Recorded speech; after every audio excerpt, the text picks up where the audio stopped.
جب مکہ کے لوگ نبی صلی اللہ علیہ وسلم کے بارے میں شک میں تھے تو وہ یہودیوں کے عالموں کے پاس گئے اور پوچھا کہ کیسے پتہ چلے کہ یہ سچ میں اللہ کے نبی ہیں۔ عالموں نے کہا کہ ان سے 3 سوال پوچھو، کچھ ایسے نوجوانوں کا قصہ بتائیے جو اپنے ایمان کی وجہ سے چھپ گئے تھے، ایک ایسے بادشاہ کا حال بتائیے جو پورب سے پشچم تک گیا، اور یہ بھی بتائیے کہ روح کیا ہے۔ نبی صلی اللہ علیہ وسلم نے کہا کہ میں کل جواب دوں گا، لیکن انشاءاللہ کہنا بھول گئے۔ اس کی وجہ سے کچھ دنوں تک وحی نہیں آئی اور لوگ طعنے دینے لگے۔ پھر اللہ تعالیٰ نے سورہ کہف نازل کی، جس میں اصحاب کہف ذوالقرنین کا سچا قصہ بتایا گیا ہے اور موسیٰ علیہ السلام اور خضر علیہ السلام کا واقعہ بھی بیان کیا گیا ہے۔ شروع اللہ کے نام سے جو بڑا مہربان اور بار بار رحم کرنے والا ہے۔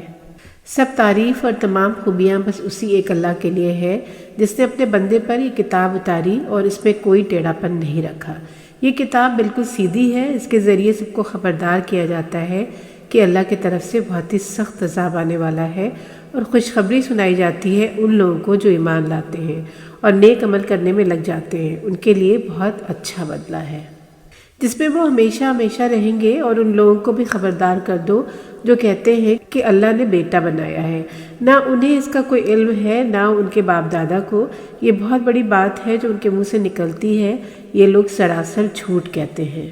تو اے نبی صلی اللہ علیہ وسلم، اگر یہ لوگ اس بات پر قرآن پر ایمان نہیں لاتے تو کیا آپ ان کے پیچھے غم میں اپنے آپ کو ہی ختم کر لیں گے؟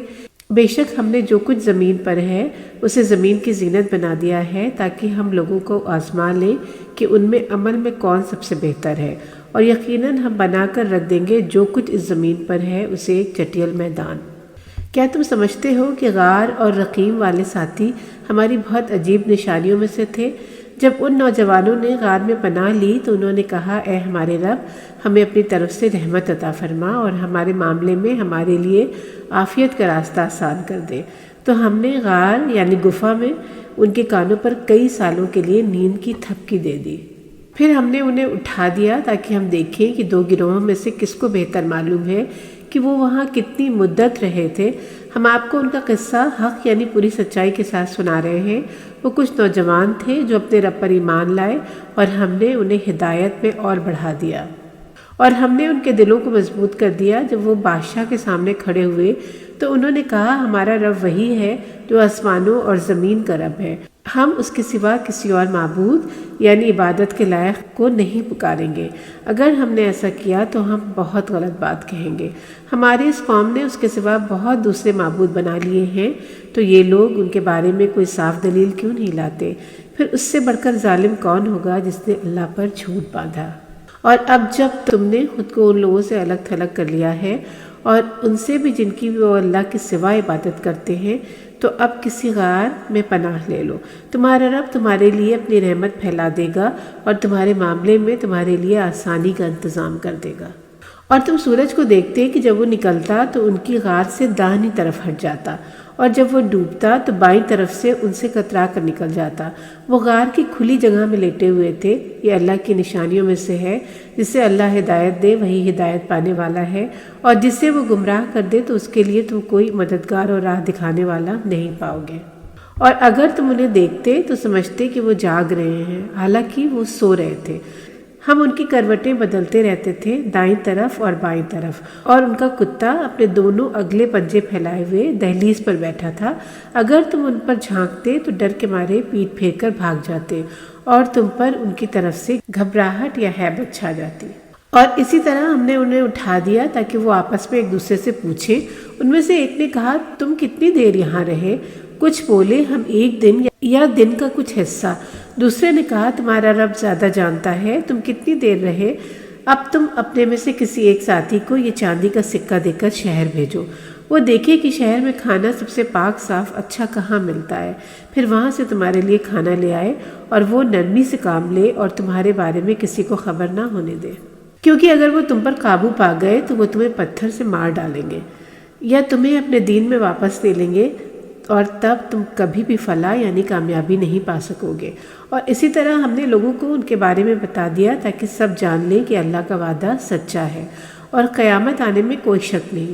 جب لوگ ان کے معاملے میں آپس میں بحث کر رہے تھے تو کچھ نے کہا کہ ان کی یاد میں یہاں ایک عمارت بنا دو، ان کا رب انہیں سب سے بہتر جانتا ہے۔ پھر جن لوگوں کی بات زیادہ مانی جاتی تھی انہوں نے کہا ہم تو ان کی گفا پر ایک مسجد بنا دیں گے۔ اب لوگ کہیں گے وہ 3 تھے، چوتھا ان کا کتا تھا، کچھ کہیں گے وہ 5 تھے، چھٹا ان کا کتا تھا، یہ سب بس اندازے ہیں، اور کچھ کہیں گے وہ 7 تھے، 8واں ان کا کتا تھا۔ آپ کہہ دیجئے اللہ ہی ان کی صحیح گنتی جانتا ہے، بہت کم لوگ اسے جانتے ہیں، اس لیے آپ ان کے بارے میں زیادہ بحث نہ کریں، بس تھوڑی سی بات کریں اور کسی سے ان کے بارے میں سوال بھی نہ کریں، اور کسی چیز کے بارے میں کبھی یہ نہ کہا کریں کہ میں یہ کام کل ضرور کر دوں گا، مگر یہ کہہ دیں کہ اگر اللہ نے چاہا، یعنی انشاءاللہ۔ اور جب آپ بھول جائیں تو اپنے رب کو یاد کر لیا کیجئے اور کہیے ہو سکتا ہے میرا رب مجھے اس سے بہتر بھلائی کی طرف راہ دکھا دے، اور وہ اپنی گفا میں 300 سال رہے اور اس کے اوپر 9 سال اور۔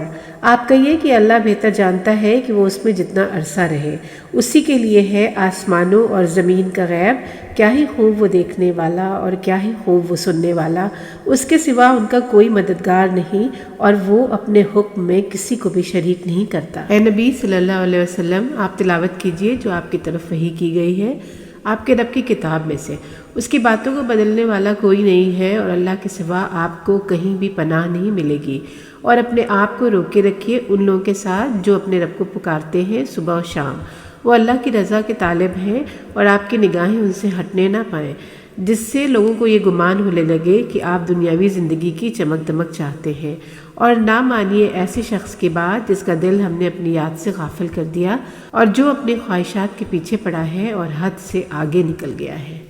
آپ کہہ دیجئے کہ یہ حق یعنی سچائی ہے تمہارے رب کی طرف سے ہے، اب جو چاہے ایمان لائے اور جو چاہے انکار کرے۔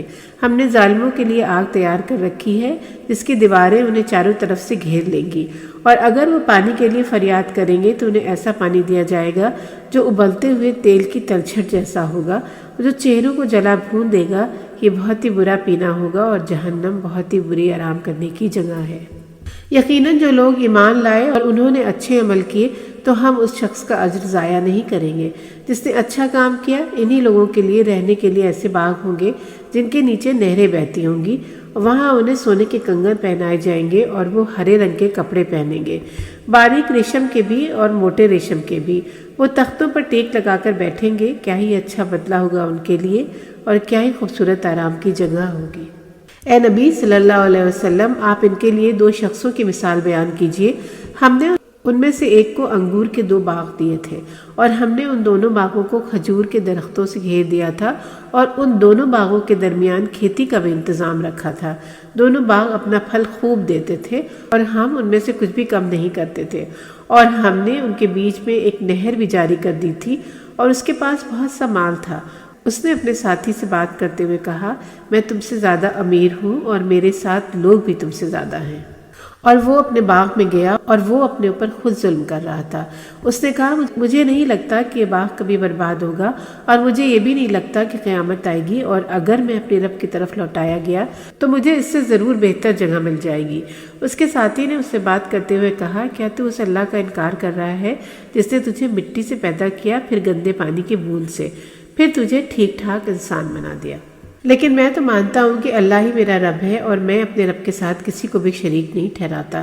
اور جب تو اپنے باغ میں داخل ہوا تو تو نے یہ کیوں نہ کہا ماشاء اللہ، یعنی یہ سب اللہ کے فضل اور کرم سے ہے، اللہ کے بغیر کسی کو بھی کوئی طاقت حاصل نہیں۔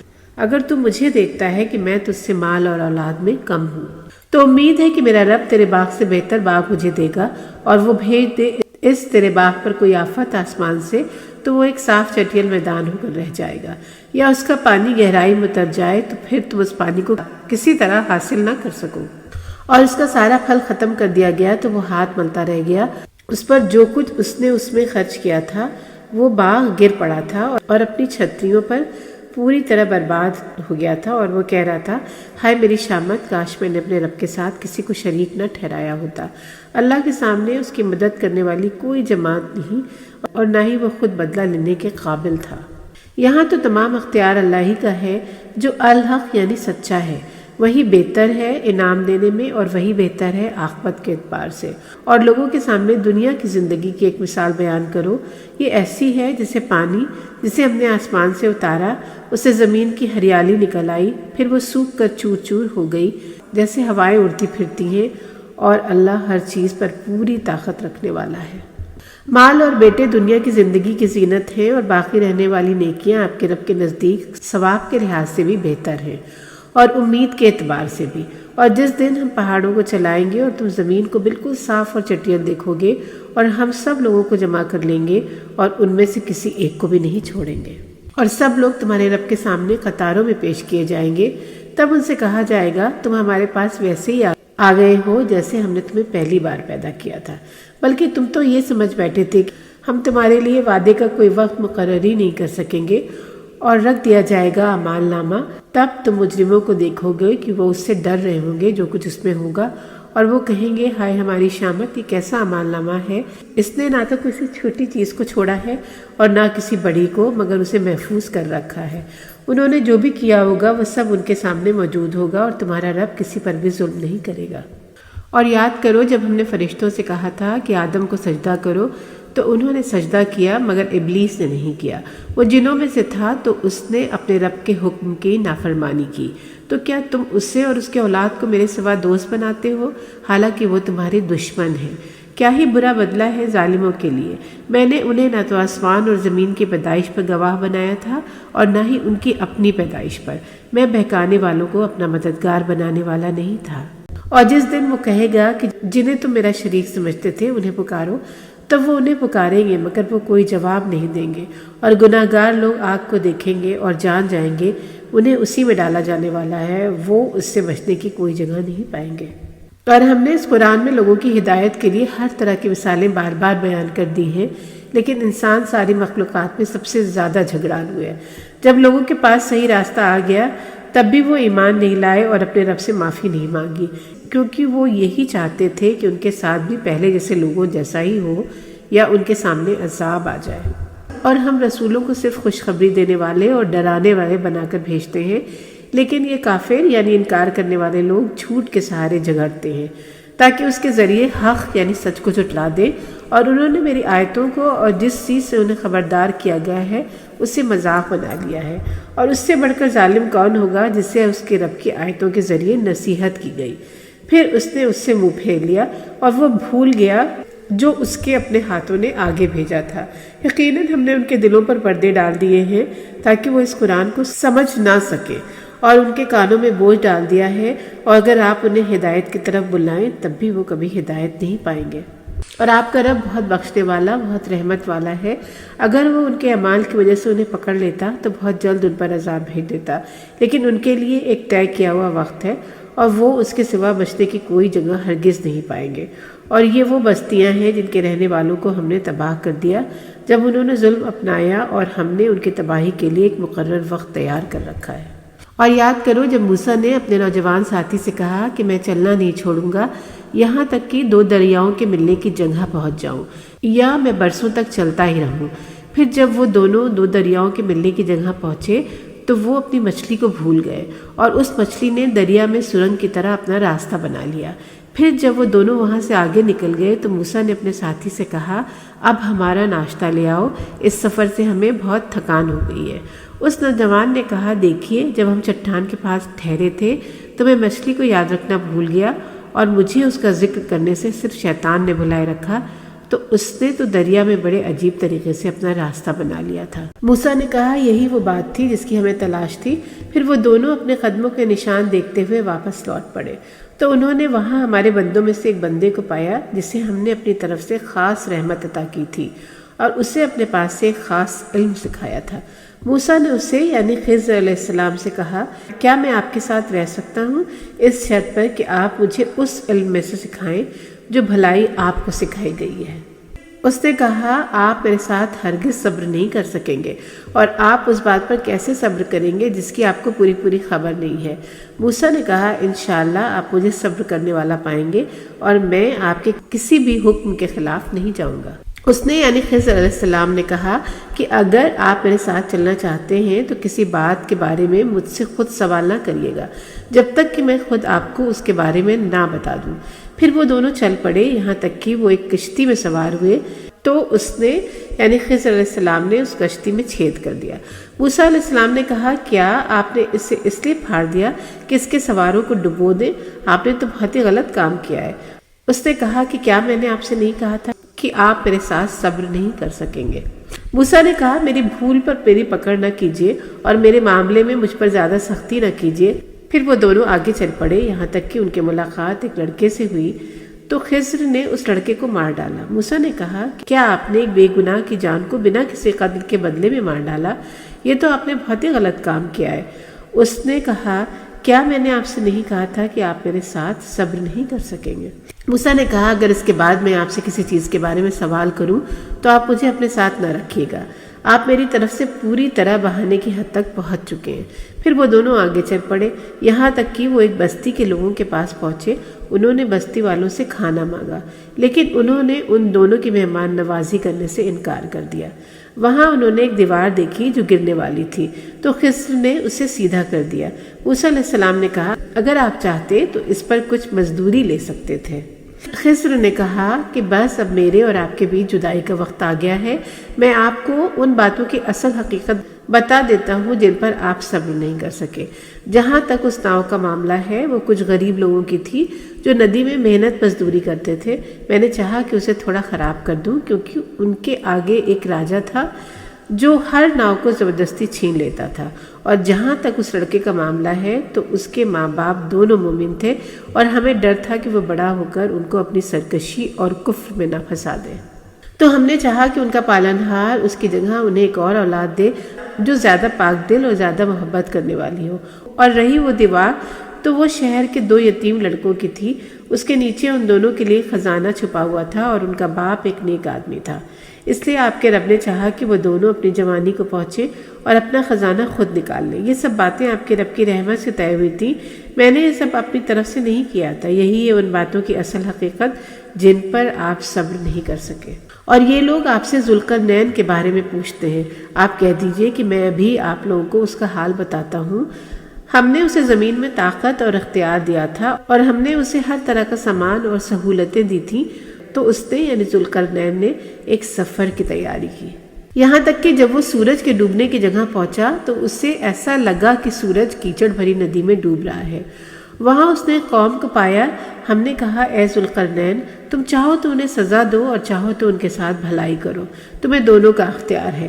ذوالقرنین نے کہا جس نے ظلم کیا ہم اسے سزا دیں گے، پھر وہ اپنے رب کی طرف لوٹایا جائے گا اور وہ اسے بہت سخت سزا دے گا، اور جو کوئی ایمان لایا اور اس نے اچھے کام کیے اس کے لیے بہت اچھا بدلہ ہے، اور ہم اس سے نرمی اور آسانی سے بات کریں گے۔ پھر ذوالقرنین نے ایک اور سفر کی تیاری کی، یہاں تک کہ وہ سورج کے اگنے کی جگہ پہنچ گیا۔ اس نے سورج کو ایک ایسی قوم پر اگتے پایا جن کے لیے ہم نے سورج سے بچنے کا کوئی سایہ یا اوٹ نہیں بنایا تھا۔ پھر ایسا ہی ہوا، اس یعنی ذوالقرنین کے پاس جو کچھ تھا ہمیں سب پتا تھا۔ پھر ذوالقرنین نے ایک اور سفر کی تیاری کی، یہاں تک کہ جب وہ 2 دیواروں کے بیچ پہنچا تو اس نے ان کے آگے ایک ایسی قوم کو پایا جو کوئی بات سمجھ نہیں پاتی تھی۔